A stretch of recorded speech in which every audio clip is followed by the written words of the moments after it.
Hi and welcome to this video. This is Barbara, and today I would like to make an ephemera book with you, meaning a book to hold your smaller ephemera pieces inside. What I'm showing you here is the paper pad I had decided to use for this project, and I chose this because it's bigger than the, or let's say the length of the paper is bigger than the 12 by 12 regular paper pads. I got this locally, so I cannot give you a link for this, but what I liked about this one is that it always has alternating a cardstock and a thinner page or paper. So I was going to back those with each other so that it doesn't become quite as chunky, but you can also of course just use cardstock back to back, and you will see why we're doing this back to back a little later.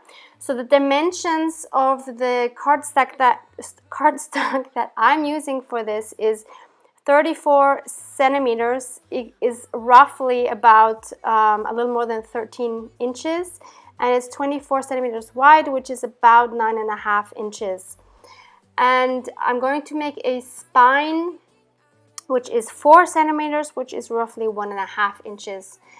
And I'm working in centimeters because I am in Europe, in Austria, and it's easier for me to work with centimeters because I'm just more familiar with them, and I like that they have smaller increments than the inches. Okay, so what I did here was I just scored where I want the spine to be. So I just calculated, I knew I wanted the spine 4 centimeters, so I just subtracted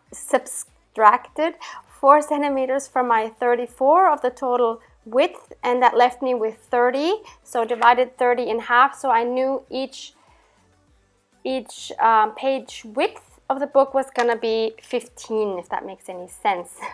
So now I'm just cutting down all my cardstock to, I think it was 14 centimeters, so that it would fit nicely, or I think 14.5 even, so it would fit nicely in the book.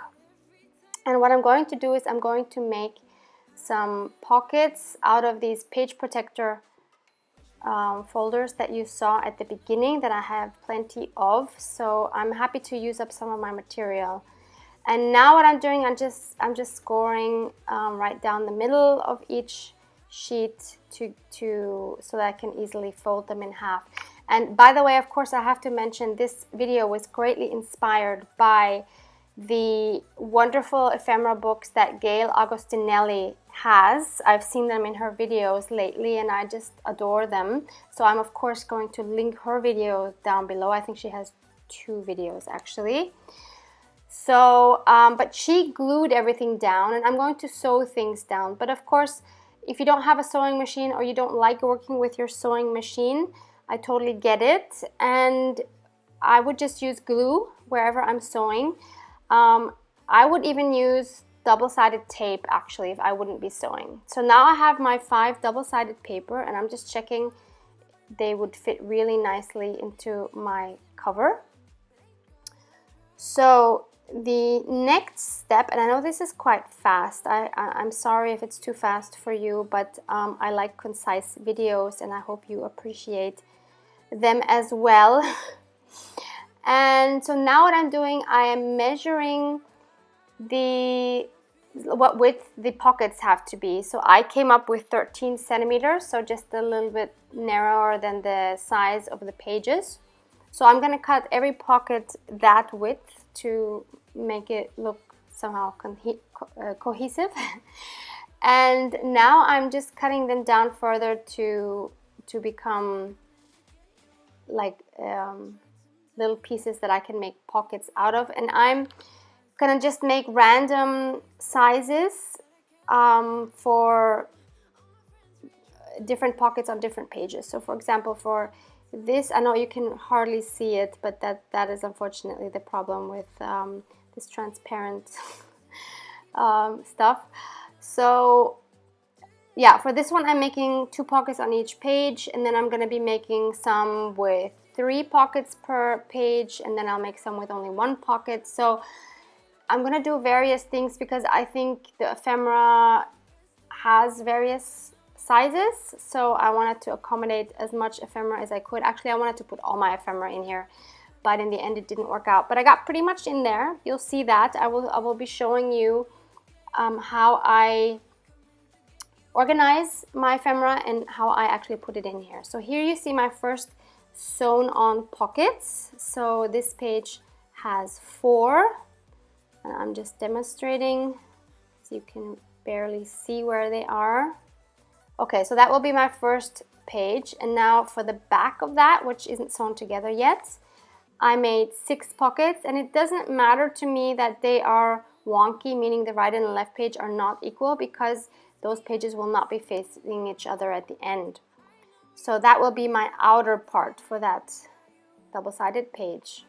Okay, so you'll see further down the video how this actually makes sense.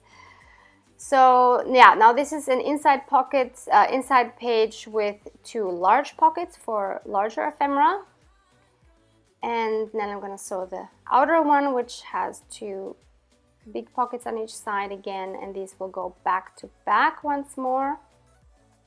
So that's 2 double pages done,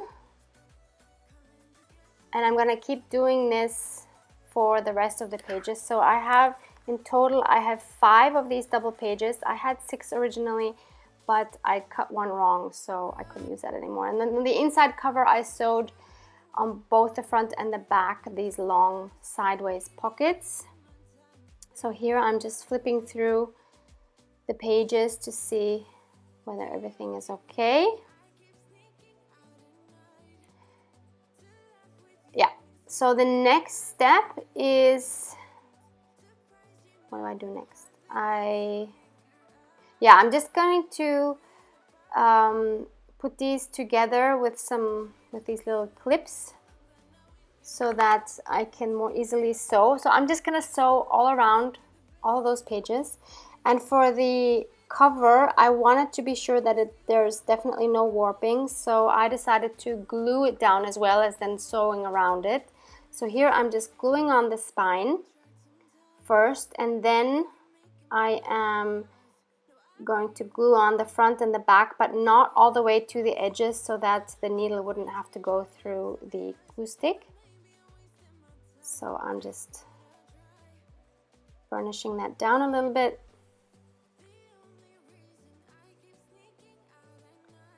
Do the same thing for the other side.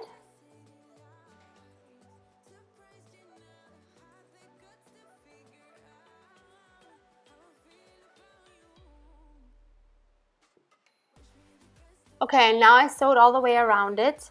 Now the mistake I made was I should have sewn it the other way around to have this on the front, because here you see the stitching is not very nice. That's because it's the back side of the stitching. So I should have sewn it the other way around, but see, that's a rookie mistake. Hopefully won't make that one the next time. So now I've sewn all these signatures together, so now they're nice. And since I didn't want 5, like I'm gonna sew these by hand into the books, but since I didn't want 5 separate signatures, I decided to make 3 signatures. So there's 2 double signatures, and there's one that only has the 1 sheet, and they will fit in there very nicely. And by the way, I've never done, in case you haven't noticed, I've never done anything like this before, so I'm kind of figuring this out as I'm going along. So I'm not really using a tutorial or anything, but I am using the inspiration from Gail. So now I measured the spine, and so I knew where holes needed to go. So I'm drawing the lines vertically, 3 lines, and then I'm also drawing 3 lines horizontally. And where those meet, I'm going to just poke my holes. So that will be where the stitching will go in. I'm just doing this like you would bind a junk journal if you were to sew it. So I'm just connecting those now, and now I'm poking my holes.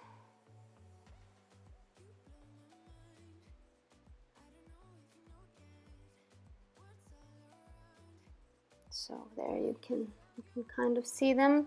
And now I'm just gonna erase all my pencil marks.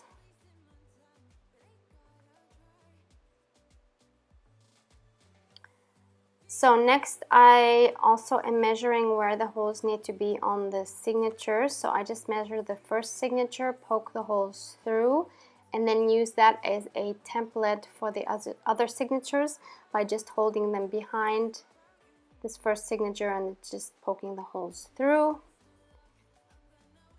A lot of you I know are professionals at binding junk journals, so this is obviously nothing new.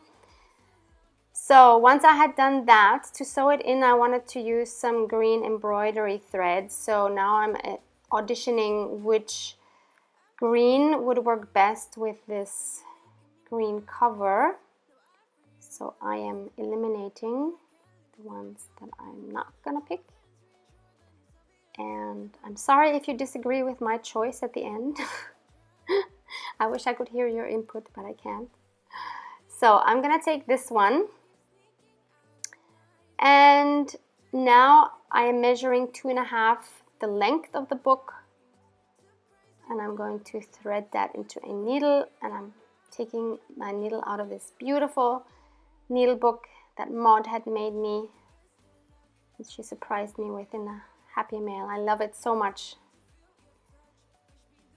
So now I'm not gonna bore you with this, but I'm just gonna fast forward this for the first signature. So I go through the middle from the inside out, then I go back in from either the top or the bottom, doesn't matter. Then I go through the other outer hole, back out, and back in through the middle. And then I have my two ends there, and I just make I make sure that it's tight, everything's pulled tight, and then I just make a double knot, and I'm going to snip those off quite short. Yeah, so that's signature number 1, and I do the same thing with number 2 and 3. I put the single one in the middle, so I have a double and a single and a double. So there you see my stitching on the outer side, and just a quick flip through to show you what it looks like inside now. So I have all my pages there. Perfect. So now we can start decorating the cover, and I didn't want to do much to the cover, so I took my vintage postcards that I had gotten. Some of them were from Happy Mail, some of them from my local flea market here in Vienna, and I'm just trying to decide which one of these to take, and I end up choosing this one because I think that works really well. I really love that girl. And rather than using the original postcard, I scanned it and printed it out on this sketch paper, which has 170 GSM I got locally.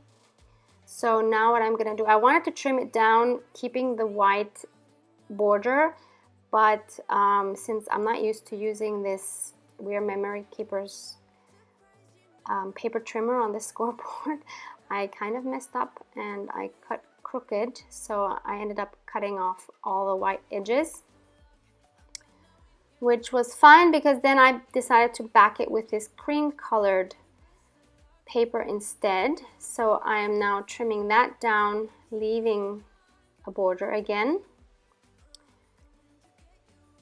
and I'm going to ink both the picture just to get rid of the white edges and the cream paper, and I'm just going to glue that on. And actually what I'm gonna do, what I didn't think of, but what I'm gonna do afterwards still is I'm going to, I think, ink the edges of the book all around, and I think I want to give the book a title. I'll probably put a title like Ephemera book or something there somehow, so you might see that in one of my future videos. I'll show you if I do that. So now I wanted to make a closure with this sari silk ribbon. This is from Good Karma Llama. As far as I know, their Etsy shop is still not open. I will check that again before I post this video. If you are in need of sari silk ribbon, just type that into the search bar in Etsy. You will find plenty of shops that have beautiful sari silk. I love using these for closures. So I decided, since I didn't want to fuss around with it a lot, I was just gonna glue that to the spine. And of course you can also use your glue gun, but I didn't have it plugged in and it's so messy, so I don't use it if I don't have to. So this worked just fine. So I just took the middle and glued that on, and now I can tie it closed. And so now to my ephemera. So here I'm showing you where all I have my small ephemera, and that is the issue. I have it all over the place, even though I have a beautiful craft closet, I guess you can say. I do have my small ephemera in various places, and I kind of want it all in one place. So that was the reason of trying to make everything fit in this folder, which I actually did not manage. So any of those florals that I was just showing, the last 2 boxes, I didn't put in. Those are still separate. All these things I managed to put in, and those that you see there, and the others that I showed at the beginning with the compartments with the clear drawer. So what I'm doing now is I am trying to organize this, this ephemera by, I guess, category, and maybe also a little bit size, but I think firstly is category. So I'm like putting all the tickets together and labels together and cutouts, and then after a while it started stressing me out because there were some things I didn't know what category to put in, so I ended up having so many different categories, and it kind of got to a point where I was overwhelmed because I didn't know where to put what anymore, or what would make sense, or in which order to put it in the book. So at this point I was still fine, but later on when I was trying to put everything in the book, I really felt overwhelmed, but I wanted to get this video done, so I continued. I should have taken a break, but I didn't. So I might do some more adjustments a little later on. But this is what I came up first. So now I'm starting to put it in, and I wanted to start off by putting in the things in the front that I thought I was going to use most. So here I'm putting in some tickets made with the Tim Holtz ticket booth set, and yeah, there I found 2 more tickets. And now I'm also putting in stamped images, and these I decided to kind of split by stamped images that are from my stamps and stamped images that I received from you guys. I don't know if that makes sense to split it like that, honestly, but it was too much for just 1 or 2 pockets, so I split it up into 3 pockets. And I don't know if this actually makes sense, but yeah, it is what I came up with in this short time that I had. And these are some stamps that, or some pieces that I made recently. I really love those. They're just obviously on tea dyed or coffee dyed paper. Then I put a little script as a background, and then I stamped some images or words in the front. Then I decided to make 1 pocket with round ephemera, or actually there's going to be 2 with round ephemera. So these are all pretty much from Raisa on the bottom here. The ones in the middle, I think the ones on the right with the flowers are from Amy. And then there were some doilies that I made myself. Here are some cutouts from a vintage, sewing book. These were some Happy Mail items. These insects and butterflies are from Action, a Dutch chain. Here's some more random like labels and stuff that I cut out with my die cut machine. Here's some cutouts and some other pieces from Happy Mail. Here's a whole bunch of labels. These are mixed. Some of them are from AliExpress, some are from Happy Mails, some are bought locally. Then these beautiful cards, tea cards, are from various Happy Mails. Love those so much. Then here's some butterflies. The ones on the right are made from the Tim Holtz dies, and the one on the left is bought locally. Some more tiny labels that I made with punches. Some more bigger labels that I had made with punches, and there's a few from Happy Mail. There's some smaller ones there.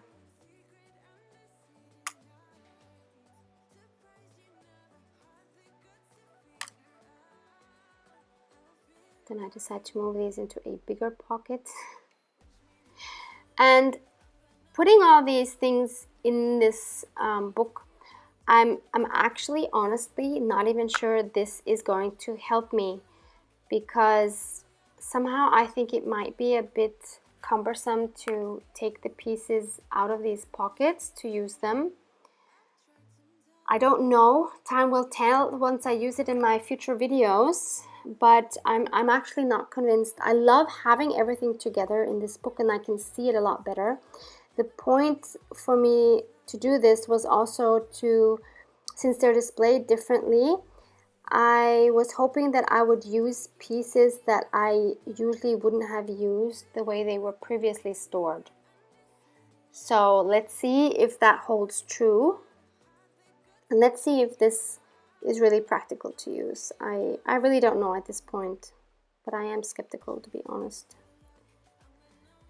So this is, I think, where I was really starting to get overwhelmed, because I saw how many pieces I still had left and I didn't feel like I could fit everything, which was true. I couldn't fit everything, but it's okay. I mean, I could add another double page in my journal and just open the sewing of the middle one, which only has one page, and put another one in there. Maybe I will do that, I don't know. But for now, I'm okay with this. So this was the one of the two pockets for the large pieces. That came in handy. So this is the final product. And so this is the final flip through. Obviously things will change with time. Maybe I'll make another one. Maybe I will stop using it because it's not practical. I love the way it looks, and yeah, I'll let you know if I enjoy using it. Maybe you want to make one of your own. If you don't want to sew, the sewing took quite a long time for the pockets, I have to say. But check out Gail's video linked below for more inspiration. So I hope you enjoyed this, and I'll see you on Thursday, hopefully. Thanks for watching. Bye.